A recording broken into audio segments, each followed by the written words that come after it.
মাদারীপুরের কালকিনিতে একটি শোভাযাত্রা ও পথসভায় টাকা দেওয়ার কথা বলে বিভিন্ন জায়গা হতে লোকজন ভাড়া করে এনে পরবর্তীতে তাদেরকে টাকা না দেওয়ার অভিযোগে বিশৃঙ্খল পরিস্থিতির সৃষ্টি হয়েছে। বৃহস্পতিবার ২রা অক্টোবর দুপুরে কালকিনি পৌরসভার মাছবাজার এলাকায় এই ঘটনা ঘটে।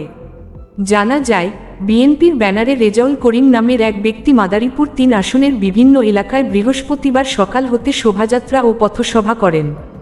এতে টাকা দেওয়ার কথা বলে বিভিন্ন এলাকা হতে লোকজন ভাড়া করে আনা হয়। পরবর্তীতে তাদেরকে দেয়া কথা মতো টাকা না দেয়ায় বেশ কিছু মহিলাদের তোপের মুখে পড়েন রেজাউল করিমের এক কর্মী। পরে স্থানীয়রা এগিয়ে এসে তাকে উদ্ধার করে পরিস্থিতি শান্ত করেন।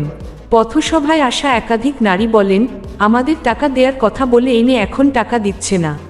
আমরা বৃষ্টির ভিতর ঘর সংসারের কাজ ফেলে কয়েকটি টাকার জন্য এখানে এসেছিলাম। এখন সেই টাকা না দিয়েই তারা এখান থেকে পালিয়ে যাচ্ছে।